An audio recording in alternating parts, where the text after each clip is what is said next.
Hello मेरे प्यारे बच्चों, आप सभी का हार्दिक स्वागत है। हार्दिक अभिनंदन है आपके अपने प्यारे चैनल यूपी के गुरुदेव में। प्यारे बच्चों, आज का हमारा हिंदी का टॉपिक है अलंकार। अलंकार क्या होता है? अलंकार कितने प्रकार के होते हैं? और मुख्य रूप से हम हाई स्कूल की तरफ चलेंगे तो हाई स्कूल में कौन कौन से अलंकारों का प्रयोग किया जाता है।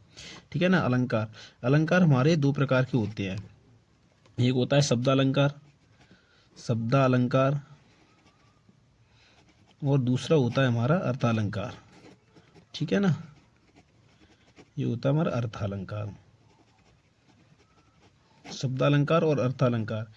शब्दालंकार भी होते हैं जिनमें शब्द के आधार पर वाक्य में चमत्कार उत्पन्न हो, वहाँ शब्दालंकार होता है। वो अर्थालंकार भी होते हैं जहाँ अर्थ के आधार पर वाक्य में अलंकार चमत्कार उत्पन्न हो, वहाँ अर्थालंकार होता है। और मुख्य रूप से हाई स्कूल में तीन अलंकारों का प्रयोग किया जाता है, यानी कि तीन अलंकार आते हैं हमारे हाई स्कूल में। एक होता है हमारा नंबर एक है उपमा अलंकार, उपमा अलंकार। ठीक है। ये दूसरा होता है हमारा और रूपक अलंकार, और तीसरा है हमारा उत्प्रेक्षा अलंकार। कौन सा है? उत्प्रेक्षा अलंकार। ये तीन हमारे 10th क्लास में आते हैं। हम तीनों को अच्छे तरीके से समझ लेंगे और आज के बाद हमें अलंकार पढ़ने की ज़रूरत ना पड़े, इस प्रकार से हम इन्हें तैयार करेंगे। ठीक है ना। तो चलते हैं हम सबसे पहले उपमा अलंकार पर। ठीक है ना। क्या होता है हमारा उपमा अलंकार? हेडिंग डाल दे रहे हैं हम, उपमा अलंकार। उपमा अलंकार क्या होता है हमारा उपमा अलंकार, वो हम जानते हैं। ठीक है ना। तो उपमा अलंकार आपका होता है जब जब किसी जब किसी व्यक्ति की जब किसी व्यक्ति की जब किसी व्यक्ति की किसी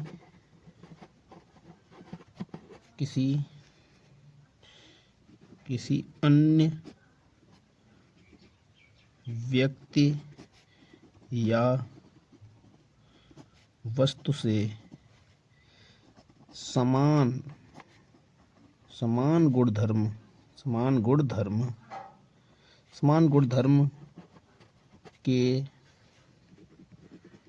समान गुणधर्म के आधार पर तुलना तुलना की जाती है, वहाँ आपका क्या होता है? वहाँ आपका उपमा अलंकार होता है। उपमा उपमा अलंकार उपमा अलंकार होता है वहाँ आपका उपमा अलंकार होता है। अच्छा, उपमा अलंकार के अब हम उदाहरण देखेंगे। उपमा अलंकार के उदाहरण क्या क्या हमारे उदाहरण होते हैं, तो वो हम अभी देखेंगे। उपमा अलंकार उदाहरण देखने हमें उपमा अलंकार के उदाहरण जो इम्पोर्टेंट उदाहरण है, जो हमारे हर साल पूछे जाते हैं। जैसे कि सबसे पहला उदाहरण है मुख मयंक संग सम मंज मनोहर। यह मुख मयंक सम मंजु मुख मयंक सम मंजु मनोहर। और दूसरा उदाहरण आपका होगा, एक होता है पीपर पात पीपर पात सरिस मंडोला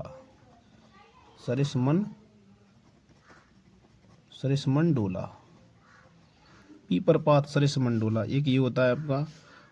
और भी बहुत सारे उदाहरण है, लेकिन आपके लिए सबसे इम्पोर्टेंट ये वाला उदाहरण है। 10th क्लास के लिए सबसे बहुत इम्पोर्टेंट रहेगा ये वाला उदाहरण। ठीक है ना।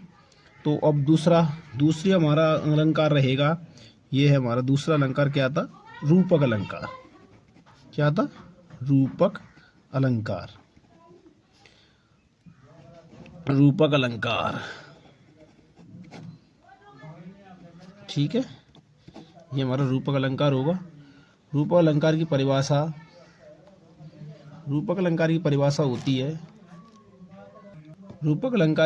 होती है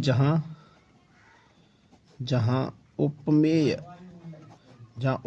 में उपमान का, उपमान का, उपमान का भेद, भेद रहित आरोप, आरोप हो, अर्थात, अर्थात जब,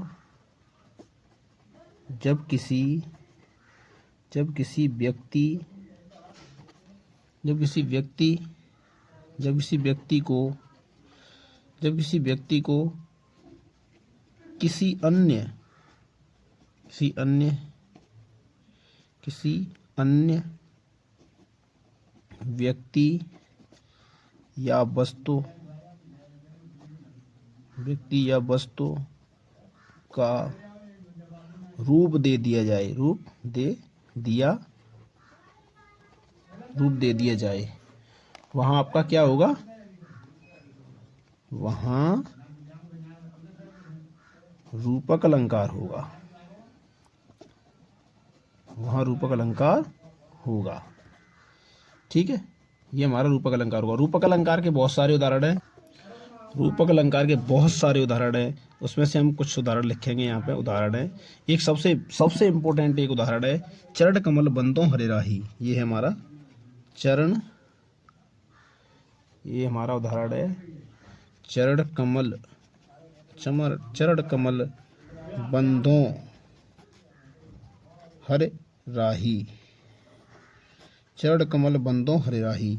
ये आपका बहुत इंपॉर्टेंट उदाहरण है, बहुत बार आया है हमारे पेपर में, और खासकर 10th क्लास के लिए बहुत ही इंपॉर्टेंट उदाहरण है ये, चरण कमल बंदों हरे राही। यानी कि चरण कमल, यानी प्रभु के जो चरण हैं वो बिल्कुल कमल जैसे हैं, कमल के समान है, बिल्कुल कमल हैं। जो प्रभु के जो चरण हैं उनको बिल्कुल कमल बता दिया गया है यहाँ पे। और एक और हमारा उदाहरण होता है, सबसे ज़्यादा ये वाला, ये उदाहरण पूछा जाता है। इसके बाद एक और मैं लिख दे रहा हूँ, एक उदाहरण और है, होता है कि मुनिपद, मुनिपद कमल, मुनिपद कमल बिंद, बिंद दहु भ्राता, बिंद दहु भ्राता। ये आपका एक और उदाहरण होता है, इसका सबसे ज़्यादा ये वाला पूछा जाता है।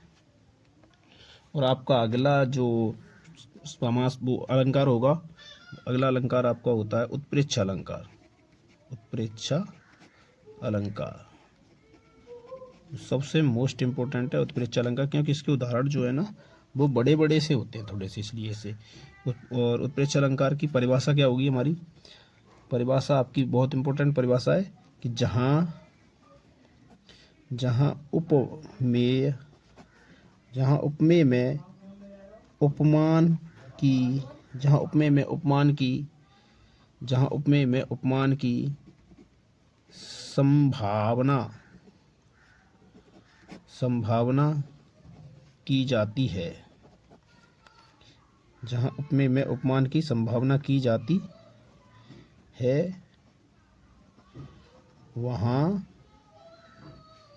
वहाँ उत्प्रेक्षा अलंकार होता है आपका, वहाँ उत्प्रेक्षा, वहाँ उत्प्रेक्षा अलंकार होता है।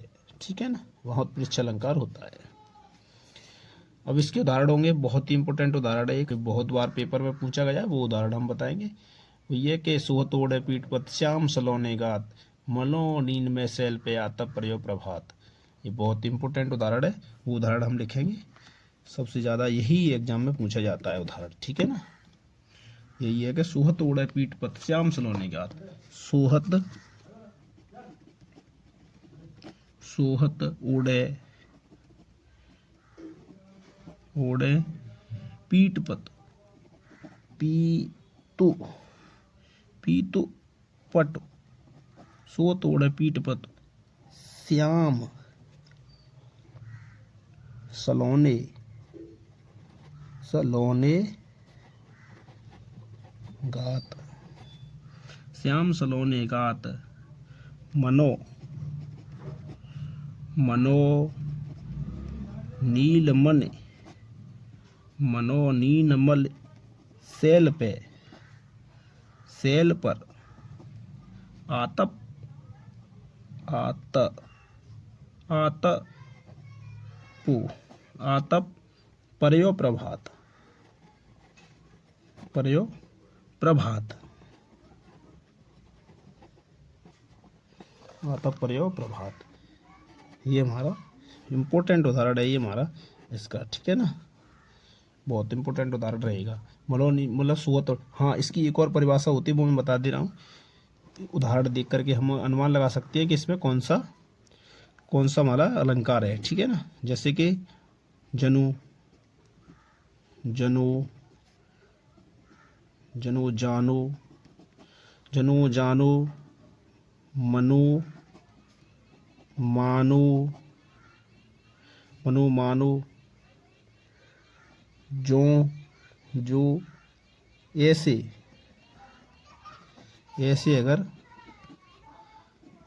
अगर शब्द आए, ऐसे अगर शब्द आए किसी भी उदाहरण में, किसी भी उदाहरण में, तो वहाँ आपका क्या होगा, आपका उत्प्रेक्षा अलंकार होगा, उत्प्रेक्षा अलंकार होगा। ये इम्पोर्टेंट है, इस चीज़ को ये आपको याद कर लेना है कि जनु जानो, मनु मानो, मानो जैनो जानो, जैसे ज्यों, ऐसे शब्द आए तो वहाँ आपका उत्प्रेक्षा अलंकार होता है, ठीक है ना। 3 यही है, 10th क्लास में सिर्फ 3 अलंकार पूछे जाते हैं। 3 अलंकार मैंने करा दिए, 10th क्लास के लिए इम्पोर्टेंट है, 3 अलंकार मैंने करा दिए आपके। सबसे पहला था उपमा अलंकार, उपमा अलंकार। दूसरा आपका मैंने कराया मैंने रूपक अलंकार, और तीसरा आपका उत्प्रेक्षा अलंकार, ठीक है ना,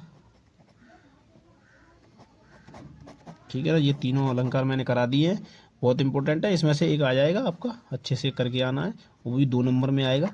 2 नंबर आपके बहुत होते हैं, अच्छे तरीके से करके आना है, ठीक है।